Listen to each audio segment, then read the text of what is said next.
Muy buenos días, bienvenidos al Instituto de NIF. Como siempre, un inmenso placer recibirles a todos ustedes una vez más para esta capacitación en la que venimos conversando sobre la implementación práctica de la NIF para pymes. El día de hoy presentamos la quinta sesión de este curso virtual en compañía de la doctora Nail Ruiz, quien está, por supuesto, conectada ya con nosotros.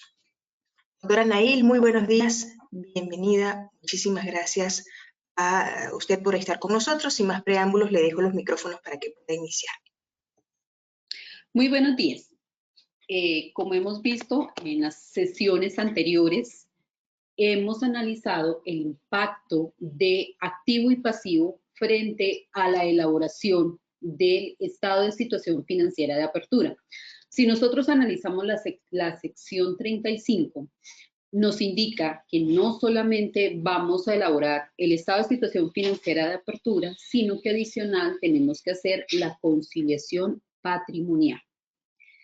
Y los primeros estados comparativos no es únicamente elaborando el estado de situación financiera, por ejemplo, a 1 de enero del 2023, sino los primeros estados financieros van a realizarse a 31 de diciembre del 2024. ¿Por qué? Porque durante el año 2023 es el periodo de transición. ¿Pero en qué momento son comparativos? Pues en el momento en que nosotros cerremos nuestros estados financieros a 31 de diciembre del 2024. Entonces, el día de hoy, ¿qué vamos a ver? ¿Qué vamos a analizar? Ya hemos analizado activos, ya hemos analizado pasivos. Vamos a ver el ejercicio completo.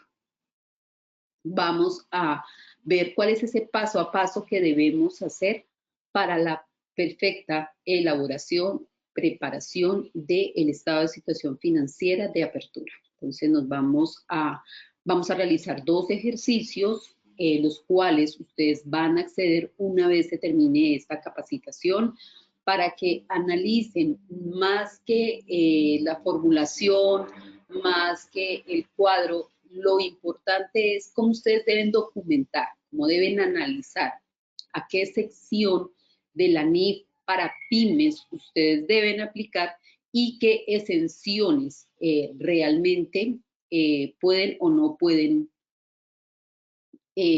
optar en el momento de la elaboración del estado de situación financiera de apertura. También otro punto muy importante es las políticas contables. Lo he venido diciendo durante todas estas sesiones. Importante, se revise, se analice cuál es el impacto de esta transición a la NIF para pymes en la forma como se hacía bajo los principios de contabilidad generalmente aceptados anteriores y cómo es o cómo debería ser a partir de la implementación en la NIF para pymes. Como les decía, siempre lo primero que vamos a hacer, por lo menos este es el ejemplo de la comercializadora XYZ, y son cifras a la fecha de, en este caso estamos haciendo un estado de situación financiera de apertura a 1 de enero del año 2015. Podría ser 1 de enero del año 2023. Estas son las cifras con las que cerró el año inmediatamente anterior. ¿Qué es lo primero que debemos hacer? Lo primero que debemos hacer es adecuar esa presentación de nuestros estados financieros, porque lo que se busca es la estandarización de los conceptos. Entonces, por ejemplo, si nosotros colocábamos o agrupábamos lo que era caja y banco en disponible, pues la norma nos dice el concepto o el concepto por el cual se puede agrupar caja y bancos es efectivo y equivalentes al efectivo. De igual forma, también nosotros vimos la importancia de la taxonomía XBRL. ¿Qué es la taxonomía XBRL? Es un documento adicional que emite el IASB precisamente y con el fin de la elaboración de estos estados bajo NIF. Aquí tenemos unas acciones, 320 millones en acciones. Entonces, los vamos a clasificar como otros activos financieros no corrientes. Tenemos unos clientes, unas cuentas por cobrar a vinculados económicos, unos anticipos, unos avances, y los vamos a clasificar como cuentas comerciales por cobrar.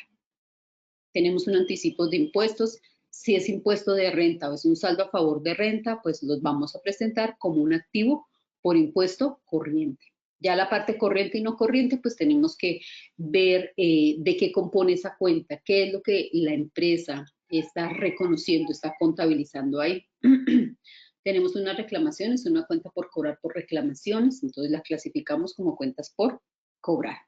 Tenemos productos terminados, y esto hace parte del inventario. Y tenemos los elementos de propiedad, planta y equipo. Es decir, tenemos terrenos, maquinaria, construcciones, edificaciones, equipo de oficina, equipo de cómputo, flota y equipo de transporte, y tenemos una mina. Y esa mina está valorada de acuerdo con los principios de contabilidad anteriores en 182.500.000. ¿Por qué es lo importante de esta lectura que estamos haciendo a estos componentes de este estado de situación financiera?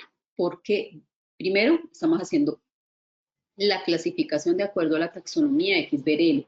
¿Cuál es el siguiente punto? El siguiente punto es que analicemos cuál es la sección de la NIF para pymes que debemos aplicar. Y tenemos una depreciación acumulada total de 1.087. Tenemos una marca, tenemos una licencia, tenemos propiedades, planta y equipo, tenemos préstamos a bancos, tenemos proveedores, tenemos nuestras obligaciones laborales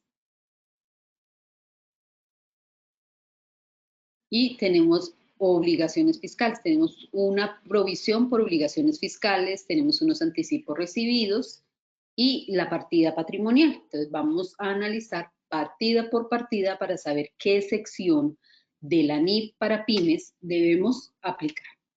Entonces vamos a tomar aquí como primera. Vamos a hacer el análisis a nivel de activos. Entonces, ¿qué debemos tener en cuenta cuando nos habla de la parte de activos? Vamos a analizar lo correspondiente a la sección 11, instrumentos financieros. ¿Por qué? ¿Cuál es el análisis que tenemos que hacer? Entonces, ¿qué nos dice la sección 11? La sección 11 nos habla de la medición, nos habla de un reconocimiento inicial y un reconocimiento posterior. En este momento, como tenemos unos estados financieros a la fecha de cierre, a la fecha de presentación, que son saldos que vienen del año inmediatamente anterior, yo estoy elaborando el ESPA el 1 de enero del año 2015, 2020, 2020, el año que sea. Entonces, lo que tengo que revisar es por lo menos las cuentas por cobrar y las cuentas por pagar tienen o incluyen, más bien, es el término correcto, incluyen acuerdos de financiación.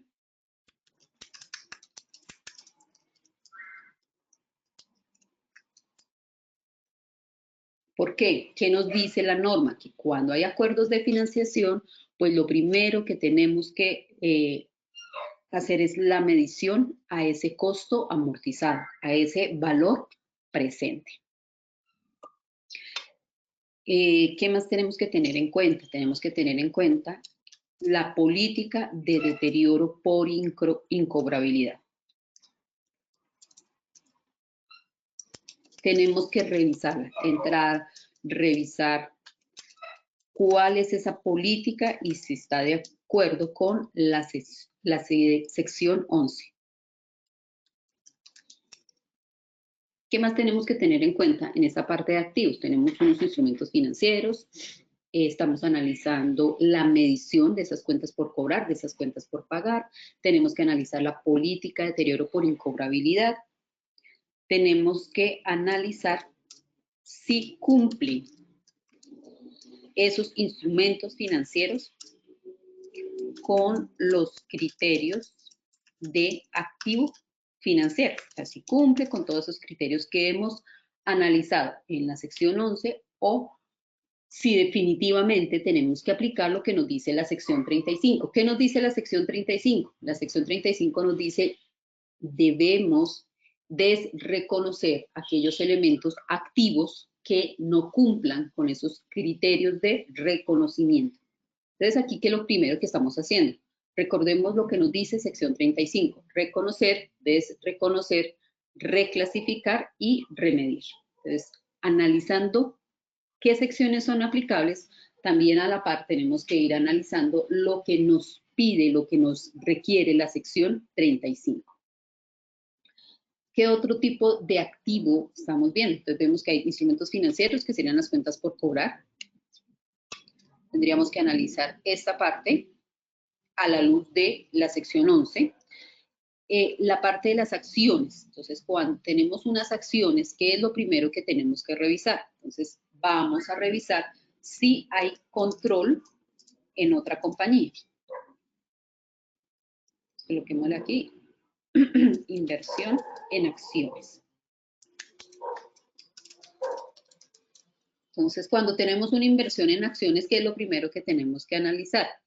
¿Se tiene control? Entonces, si la respuesta es sí, si se tiene control, significaría que tenemos que presentar estados financieros consolidados. Y tendríamos que elaborarlo de acuerdo con la sección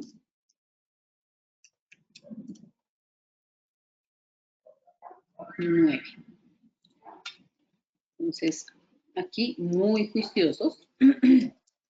Lo primero que vamos a tener a mano, como siempre les he dicho, tenemos que tener siempre nuestra NIF para pymes y la taxonomía.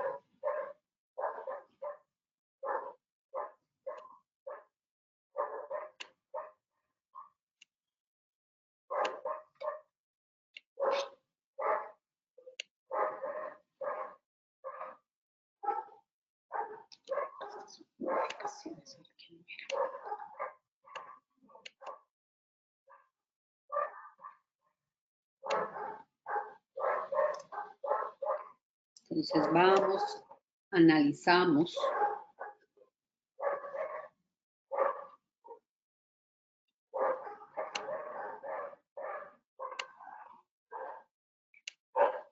¿Qué nos dice la sección 9 frente a estados financieros consolidados? ¿Quién debe presentarlos? ¿Cuál es el alcance de esta sección? ¿Por qué? Porque cuando usted está realizando precisamente este tipo de implementaciones, pues usted debe asegurarse que de pronto, de acuerdo con lo que nos pide la NIF para pymes, no estemos ante un estado financiero consolidado. ¿Listo? ¿Por qué? Por ejemplo, caso específico, en la normatividad o en los principios de contabilidad anteriores acá en Colombia, únicamente si la empresa tenía más del 50% de control, hacía estados financieros consolidados, pero no se tenía en cuenta las características de control. Entonces, importante hacer ese checklist,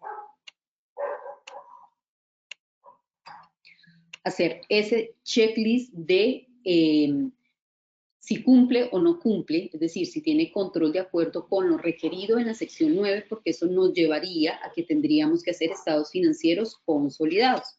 Pero también tendríamos que verificar, aquí lo vamos a colocar, verificar si no aplica algún tipo de exención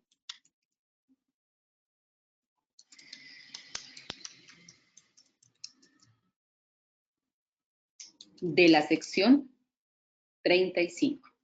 Entonces aquí también tenemos que tener en cuenta cuáles son esas exenciones. Entonces, muy juiciosos, vamos a elaborar esas exenciones y a la par de el análisis que tenemos que hacer a cada una de las NIF aplicables, ya sea para la parte activa o la parte pasiva, de ese estado de situación financiera elaborado con los principios de contabilidad anteriores, pues también no podemos dejar de un lado lo que es lo concerniente a la opción de aplicar algún tipo de exención. Pero esa inversión en acciones puede ser que no sea control.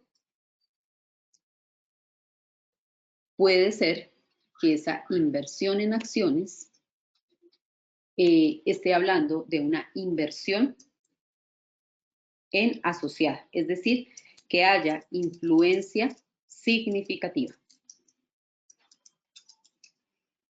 Entonces, por lo tanto, estaríamos hablando de una inversión o inversiones en asociadas. Entonces, nuevamente, vamos a la NIF para pymes.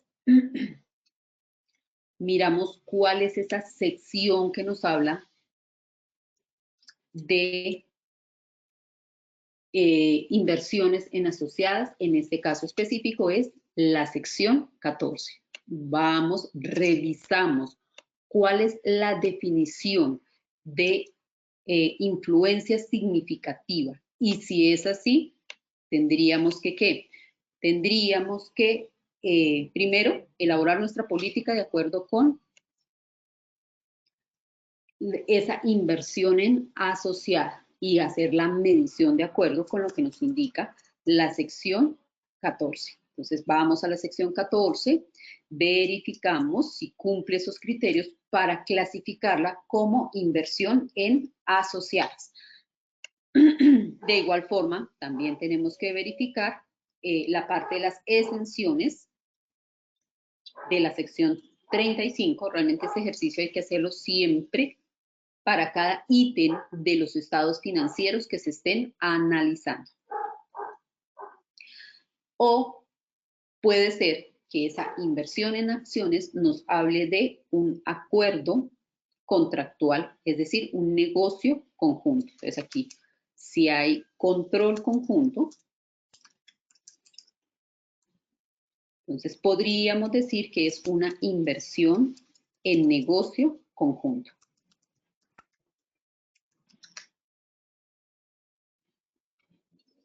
Nos vamos a la sección correspondiente. Entonces vamos nuevamente a nuestra NIF para pymes.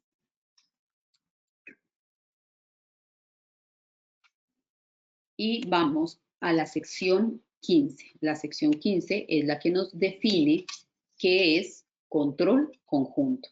Y si estamos hablando de una inversión en negocio conjunto, si estamos hablando de una operación conjunta, si estamos hablando de un activo controlado de forma conjunta. Entonces, tenemos que hacer ese análisis respecto a qué, respecto a lo que nos refleja, nos muestra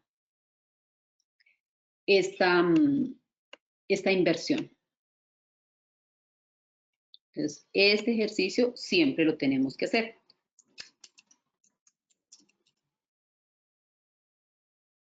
Y nuevamente,